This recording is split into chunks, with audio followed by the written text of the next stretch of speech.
What's up, YouTube? Let's get to the word. I got work soon, so let's get right.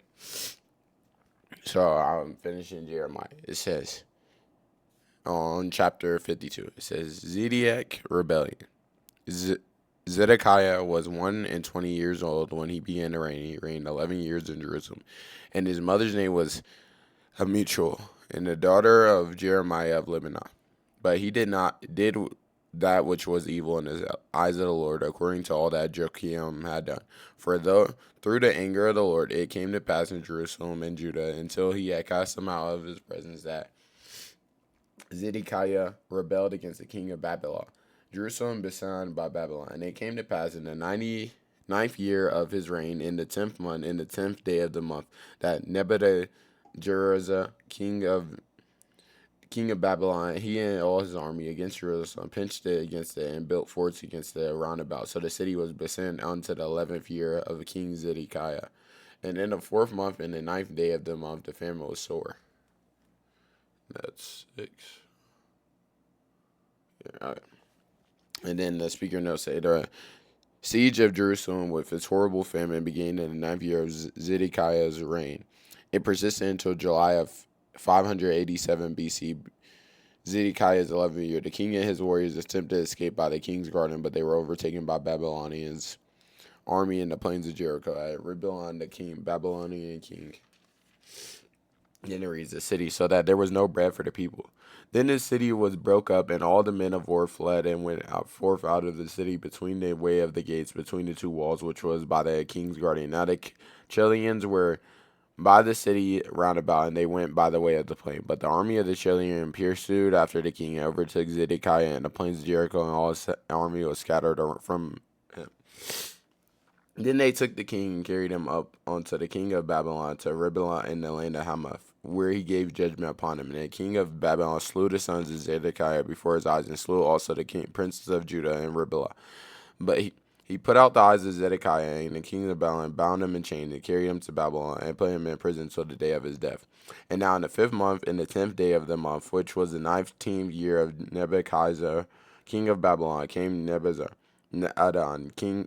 captain of the guard, which served the king of Babylon, into Jerusalem, and burned the house of the Lord, and the king of the house, and all the houses of Jerusalem, and all the horses houses of the great men burned he with fire, and all the armies of Chaldean, they were captain of the guard, broke down all the walls of Jerusalem round about. Then Nabada, captain of the guard, carried away captain certain of the people, and the residue of the people that remained in the city, and those that fell away, that fell to the king of Babylon, the rest of the multitude. But Nabada, the captain of the guard, left certain of the poor of the land, of vine dressers and husbandmen. The temple of utensils removed.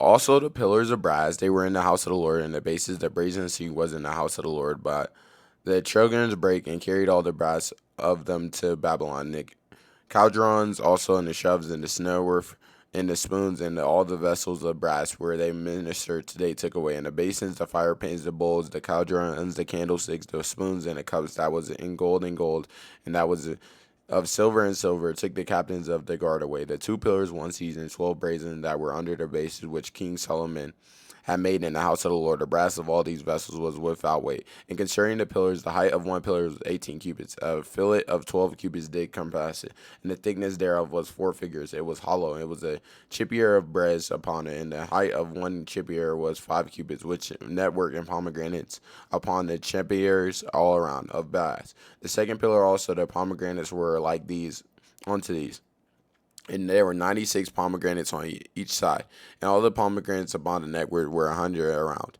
And the captain of the guard took Sirah the chief priest, and Zephaniah the second priest, and 3 keepers of the door. And he took also out of the city, and had the charge of men of war, 7 of them that were near. And then the speaker notes continues, slew Zechariah's sons before his eyes, just as Zidiah had been bound. 1 month after the fall of Jerusalem, the Babylonian army returned under the command of Nebuchadnezzar to burn down the temple, the palace, and the house of the city, to raise the walls.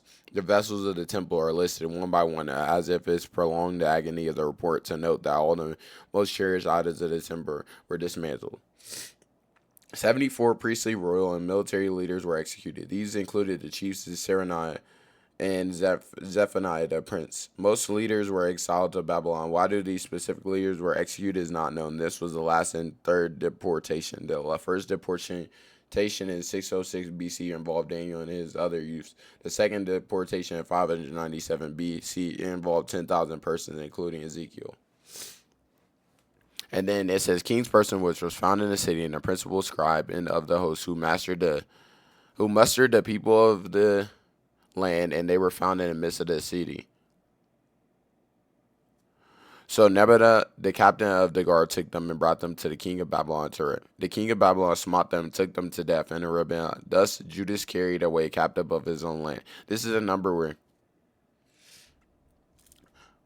where in the 7 days 3,000 Jews and 3,020. In the 18th year of Nebuchadnezzar, he carried away captives from Jerusalem, 832 persons. In the 3 and 20 year of Nebuchadnezzar, the captain of the Jews carried away captive of the Jews 745 people. All the persons were 4,600. And it came to pass in the 13th year of the captivity,